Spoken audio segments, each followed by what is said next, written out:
नमस्कार साथियों, N study point पे आप सबका हार्दिक स्वागत है। आज की क्लास में हम फंडामेंटल राइट से संबंधित क्वेश्चंस अटेम्प्ट करेंगे।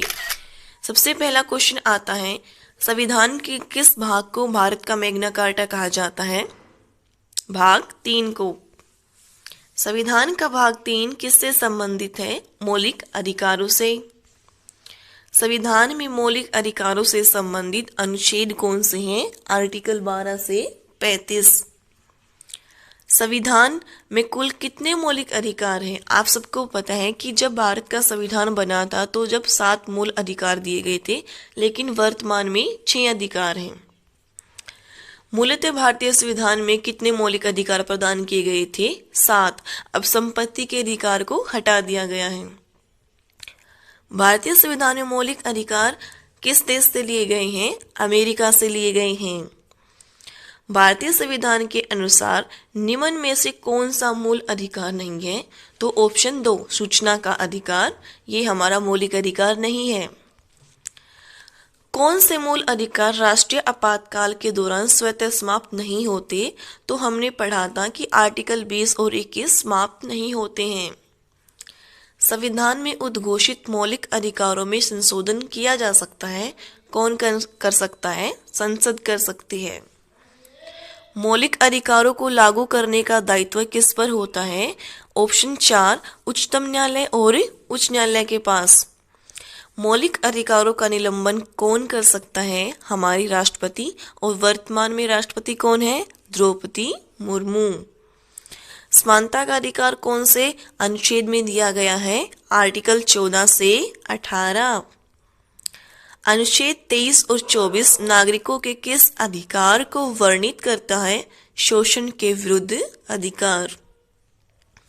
भारतीय संविधान के निम्नलिखित अनुच्छेदों में से कौन विधायन सत्ता पर पूर्ण नियंत्रण लगाती है? इसका मतलब विधि के समान, मतलब विधि के आगे सब समान है। तो ये हमने पढ़ा था आर्टिकल 14 में। भारतीय संविधान में नौकरियों का समान अवसर प्रदान कौन करता है? आर्टिकल 16। अनुच्छेद 19 कितने प्रकार की स्वतंत्रता की गारंटी देता है हमें? 6 प्रकार की। और जो प्रेस की स्वतंत्रता है वो भी हमारे कौन से आर्टिकल में आती है? आर्टिकल 19 में। किस अनुच्छेद में कहा गया है कि किसी भी व्यक्ति को एक ही अपराध के लिए एक से ज्यादा बार दंडित नहीं किया जा सकता? तो अनुच्छेद 20 में ये बात कही गई है। 86वें संवैधानिक संशोधन अधिनियम द्वारा शिक्षा का अधिकार मौलिक अधिकार में कब शामिल किया गया? 2002 में। भारतीय संविधान का कौन सा अनुच्छेद व्यक्ति के विदेश यात्रा के अधिकार को संरक्षण प्रदान करता है? तो वो है आर्टिकल 21। और आर्टिकल 21 हमें जीने का अधिकार भी देता है। मौलिक अधिकारों के अंतर्गत कौन सा अनुच्छेद बच्चों के शोषण से संबंधित है? तो ये हमारा आ जाता है आर्टिकल 24। भारतीय संविधान के किस अनुच्छेद में संवैधानिक उपचारों का अधिकार दिया गया है? ये तो सबको पता है, अभी अभी पढ़ा था हमने आर्टिकल 32 में। आर्टिकल 32 के अनुसार राष्ट्रपति नहीं आएगा यहाँ पर आएगा कोर्ट, आएगा हमारी सुप्रीम कोर्ट और हाई कोर्ट। कितनी तरह के रिट जारी करती है? 5 प्रकार की। न्यायालय द्वारा सार्वजनिक अधिकारियों को जारी किए जाने वाले रिट को क्या कहते हैं? मतलब जब कोई अधिकारी अपना कार्य अच्छे से नहीं करता तब कौन सी रिट जारी की जाती है? परमादेश। इसका मतलब क्या होता है कि हम आदेश देते हैं। संपत्ति के मूल अधिकार को किस संवैधानिक संशोधन अधिनियम द्वारा समाप्त किया गया? 44वां संवैधानिक संशोधन हुआ था 1978 में।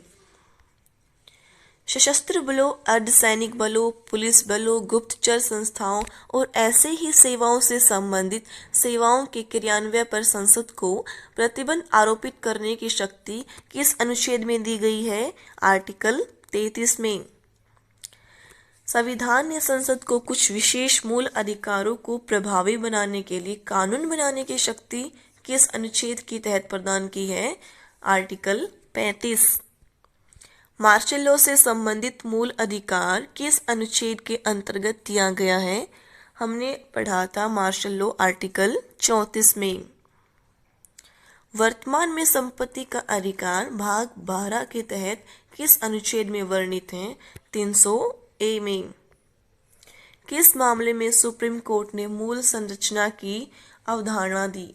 अब इसके ऊपर थोड़ा सा डिबेट हो गया था कि भाई मौलिक अधिकारों में संशोधन किया जा सकता है या नहीं।